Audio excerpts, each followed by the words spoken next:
Hi friends, welcome to Healthy Cooking Channel. இந்த வீடியோல நம்ம இன்னைக்கு சூப்பரான கருவேப்பிலை பொடி எப்படி செய்யலாம்னு பார்க்கலாம் வாங்க. நல்லா அடி கனமான பாத்திரம் எடுத்துக்கோங்க. ஏன்னா எல்லாமே ட்ரை ரோஸ்ட் பண்ண போறோம். 100 கிராம் அளவுக்கு கடலை பருப்பு நல்லா வாசனை வர அளவுக்கு சிம்ல வச்சு வறுத்து எடுத்துக்கணும். அடுத்ததா 100 கிராம் அளவுக்கு உளுத்தம் பருப்பு அதையும் நல்லா வாசனை வர அளவுக்கு வறுத்து எடுத்துக்கோங்க.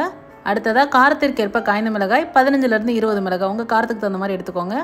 அதையும் ட்ரை ரோஸ்ட் பண்ணி எடுத்துக்கோங்க. அடுத்ததா அரை கப் அளவுக்கு வேர்க்கடலை நல்லா வறுத்து எடுத்துக்கோங்க. அடுத்ததா 1 டீஸ்பூன் மல்லி, 1 டீஸ்பூன் ஜீரகம், 1 டீஸ்பூன் மிளகு. இது பாதி வறுபட்டதுக்கு அப்புறமா இது கூட 2 டீஸ்பூன் அளவுக்கு கல்லுப்பு.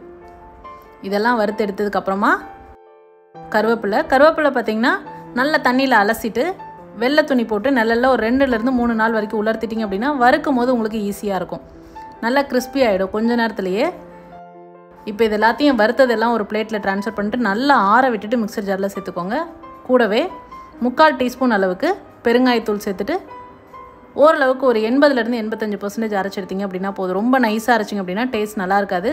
சூப்பரான கருவேப்பிலை பொடி சூப்பராக ரெடி ஆகிடுச்சு. இந்த கருவேப்பிலை பொடி பார்த்திங்கன்னா இட்லி தோசைக்கு அட்டகாசமாக இருக்கும். சூடான சாதத்து கூட வச்சு சாப்பிட்றதுக்கும் சூப்பரான காம்பினேஷனாக இருக்கும். ட்ரை பண்ணி பார்த்துட்டு உங்கள் கமெண்ட் மறக்காமல் சொல்லுங்கள் ஃப்ரெண்ட்ஸ். இது போன்ற ஹெல்தி ரெசிபீஸ்க்கு மறக்காமல் ஹெல்தி குக்கிங் சேனலை சப்ஸ்கிரைப் பண்ணுங்கள். இந்த வீடியோ உங்களுக்கு பிடிச்சிருந்தா லைக் பண்ணுங்கள், ஷேர் பண்ணுங்கள், கமெண்ட் பண்ணுங்கள். தேங்க்ஸ் ஃபார் வாட்சிங்.